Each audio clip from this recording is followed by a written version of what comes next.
د اذان نیوز محترمو لیدونکو السلام علیکم.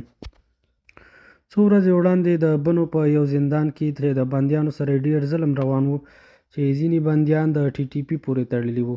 دغه بندیانو د دغه زندان ځینې ساتونکي ونیول او یرغمل یې کړل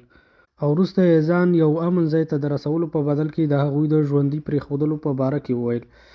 همدارنګه د دغه بندیانو لخوا په خپره شوي ویډیو کې ښکاري چې دوی وایي افغانستان ته باید د هوا له لارې ورسول شي. تر اوسه په ښکاره توګه د دې ویډیو تصدیق نه ده شوی، که څه هم د ټي ټي پي امیر ویلي دي چې دغه بندیان ډېر وخت له حالاتو څخه ناخبره وو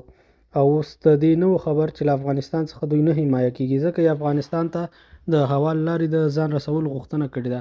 او همدارنګه دوی په سیمه کې خپل ځانګړي مرکزونه لري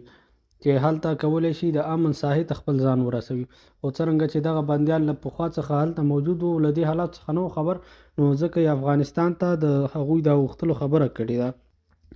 له دغه بندیانو سره تر ډېرو خبرو وروسته دوی له پاکستاني فوج سره کومې نتیجې ته ونه رسېدل چې له امله یې جګړه رامنځته شوې. دغه جګړه تر اوسه هم دوام لري. همدارنګه د پاکستاني طالبانو مشر په یو وینا کې ویلي دي چې هلته په دغه زندان کې ځینې د دوی کسان هم موجود وو چې د دغه زندان د ساتونکو په یرغمل کولو کې یې لاس درلوده او دوی چې افغانستان ته د تګ خبره کوي دا له حالاتو څخه د دوی ناخبره، که دوی ډېر وخت په زندان کې پاتې شوي او له بهر حالاتو څخه ناخبره دي. همدارنګه د تحریک طالبان لخوا په پاکستان کې نن ورځ نور زیاتې حملې شوي دي چې له امله یې پاکستاني فوج ته درانه زیانونه اوښتي دي. همدارنګه د پاکستان په میډیا کې د افغانستان په خلاف درانه تبلیغات روان دي چې ګواکې دغه بریدګر د افغانستان لخوا نه حمایه کېږي او افغانستان پاکستاني طالبانو ته په افغانستان کې اډې ورکړي ترڅو پاکستان تخریب کړي.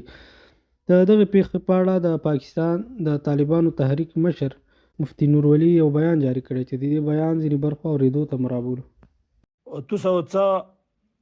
ژوندي د دشمن د قیدوبند نه په غیرت سره راوځي یا کانوي دویمه چې کومه مرتبه الله پاک د توس د پر مقرره کړی دو له توس په صورت شه کامیابیږي، ځکه چې الله جل جلاله سره دغه انسانونه دغه مؤمنین مسلمانونه یا سعودو کړی دو چې الله جل جلاله په قران کریم شه فرمایي